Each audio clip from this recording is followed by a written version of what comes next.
આજે સન્માન્ય વિધાનસભાના ગૃહમાં મારા જે તારાંકિત પ્રશ્ન હતા એમાં 23 નંબરનો પ્રશ્ન હતો, નર્મદા અને દાહોદ જિલ્લામાં કુપોષિત બાળકોની સંખ્યા કેટલી છે?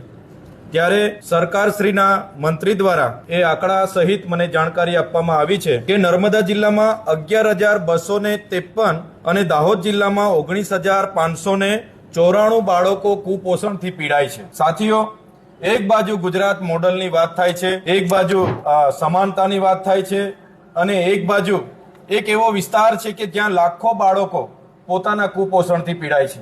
જ્યારે પણ સીએમનો કાર્યક્રમ હોય, મંત્રીનો કાર્યક્રમ હોય, વડાપ્રધાનનો કાર્યક્રમ હોય, 2 કરોડના નાસ્તાના ખર્ચા કરવામાં આવે છે, 7,71,00,000ની ત્યાં ભીડ ભેગી કરવા માટે બસોનો ઉપયોગ કરવામાં આવે છે, 3,3500 રૂપિયાની થાળી ત્યાંના મહેમાનો માટે પીરસવામાં આવે છે, 15 કરોડના ડ્રોમ, મંડપ અને સ્ટેજો બનાવવામાં આવે છે, પણ ત્યાંના બાળકોના કુપોષણ દૂર કરવા માટેના ફૂડ બિલો મંજૂર કરવામાં આવતા નથી।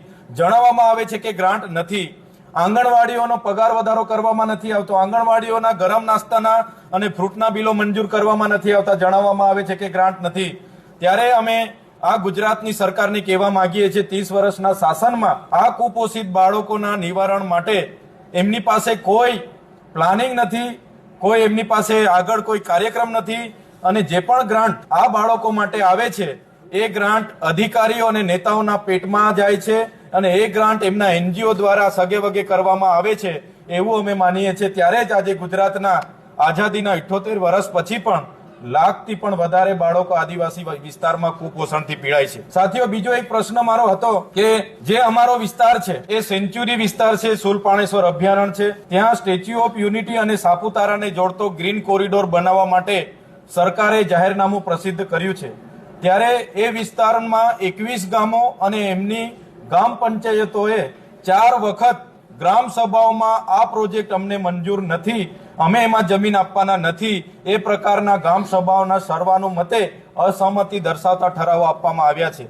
છતાં પ્રશાસન દ્વારા ત્યાં વસતા આદિવાસી લોકોને જબરજસ્તીથી એમની ખેતીની જમીનો કોઈ પણ જાતના વળતર અને વિસ્થાપન વગર ત્યાંથી સંપાદિત કરવાની તજવીજ ચાલે છે।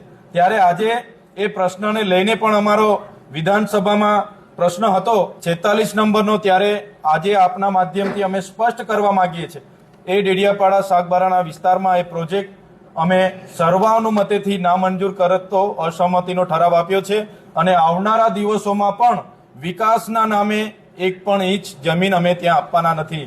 એ જ પ્રકારના સાથીઓ, આજે મારો એક ત્રીજો પ્રશ્ન 55 નંબર પર અમારા વિસ્તારમાં નર્મદાથી પાણી પુરવઠાની એક ઝરવાણી પ્રોજેક્ટ બનવાની છેલ્લા 3 વર્ષથી કામ ચાલે છે। 54 ગામમાં અમે પાણી પૂરું પાડીશું એમ દર્શાવીને કરોડો રૂપિયાના એમને બિલો ચૂકવવામાં આવ્યા છે।